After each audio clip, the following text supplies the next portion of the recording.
Setting boundaries is crucial as a human being. If you're going to survive the world, you need to be able to set boundaries for other people, for your friends, your enemies. I'm just kidding. But really, you need to be able to set boundaries, especially with those that are close to you. The people need to know what is tolerable and what is not tolerable, what is acceptable to you and what is not acceptable to you. And that's why in this video, I'm going to be sharing with you 3 Yoruba Proverbs that talks about setting boundaries, because those are really key.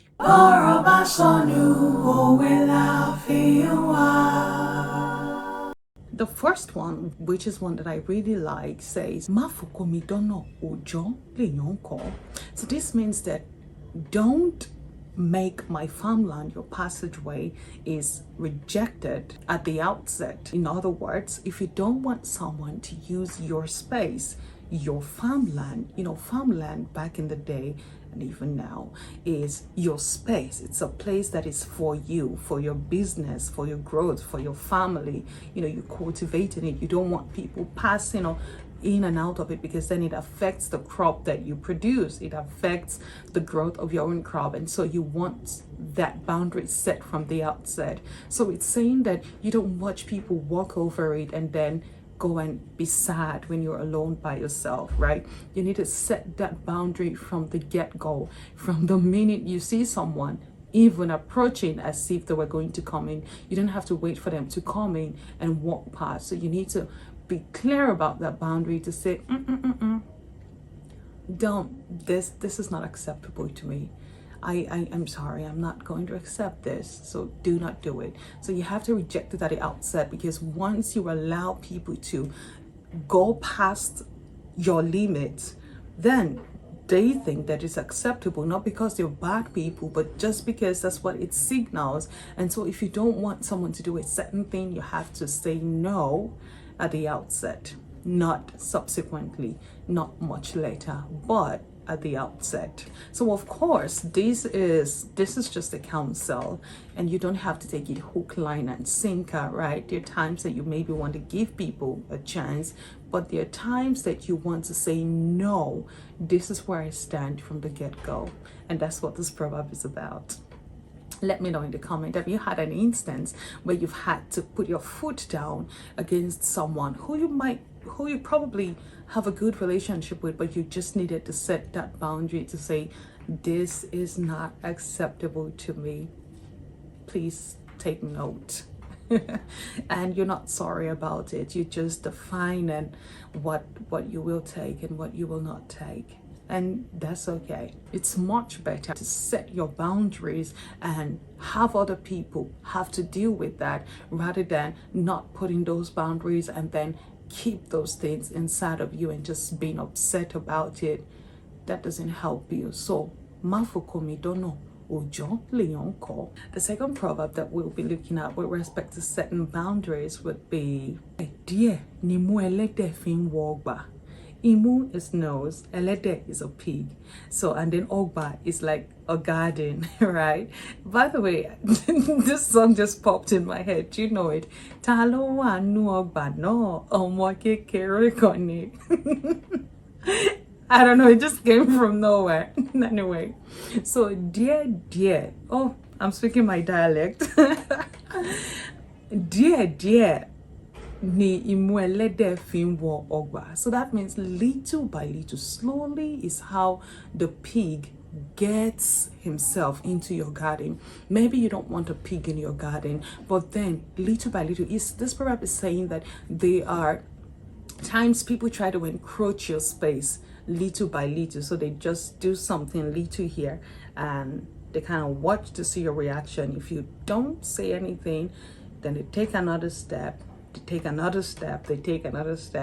It's almost like the English of give the devil a foothold and then he takes a mile, right? Something like that.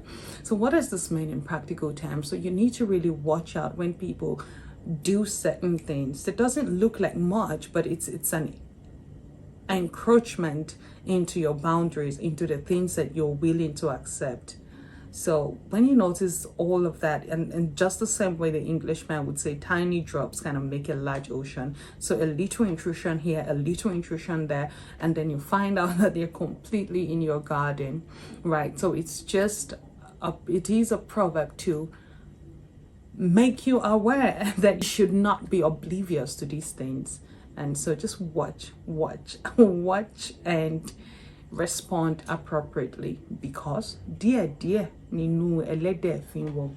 if you don't take note before you say Jack Robinson, before you open your eyes and shut them, or shut your eyes and open them, they are in your garden. And at that point it's almost too late, or it just takes a lot more to get them out of there. If you like this proverb so far, I'm actually reading from my book, Ancient Wisdom for Modern Life. Again, if you'd like to check that out, the link will be in the description. The last one for this video is also one that I like. It is so right, this literally translates to you like this and I don't. Is why children of the same parent eat separately, right? So what does this mean in terms of setting boundaries? People that are close to you might expect certain behavior from you, and when it doesn't align with what is the core of who you are, you might feel a certain need to kind of blend to that. But this proverb is saying that, again, the nature of Yoruba Proverbs is that it doesn't just apply to one specific thing, and so this proverb can be interpreted in several other ways, right? Just wanted to point that out. So in this, I'm interpreting it with respect to certain boundaries to help you understand that it's okay to want something different, even if you're a child of the same parent, even if you're friends, even if you're, together, you can still want separate things, and it's valid. You don't have to want exactly what somebody wants. You don't have to see things exactly the same way. Of course, you could come to a compromise, but then you don't have to invalidate what you feel, and nobody should really make you feel like you shouldn't want this, or why are you thinking like this, right? So because of the friendship, you might want to compromise, but then you should understand that, oh, this is what I want, this is what I'm giving up, this is what I'm not willing to give up, right? So there should be a time where you say, yes, you will me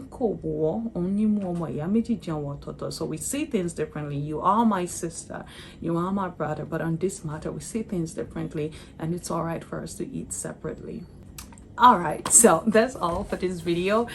So if you found this video interesting, of course, there's so many other episodes that we've had so far. So be sure to check this out. And if you enjoy folklores, there is the Tale of Olajumoke, which is one that I truly enjoy. It's up on the channel as well.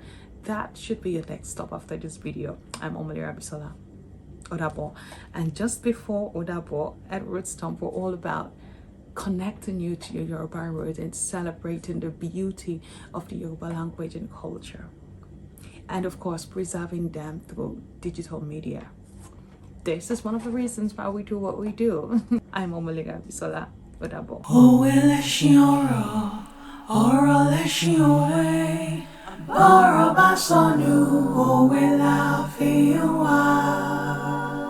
Connecting to your Yoruba roots. That's all for this video, really. So I don't know, oh god, I'm tired actually. I'm just tired. Okay, I am actually reading and taking most of them from my book Ancient Wisdom for Modern Life, which is available on Amazon and across Robin Hood bookstore and Horizon Art Gallery and Nikkei Art Gallery, of course. And so what am I saying? I lost my line of thought. Okay, so delete this part. Yeah, connecting to your Yoruba roots.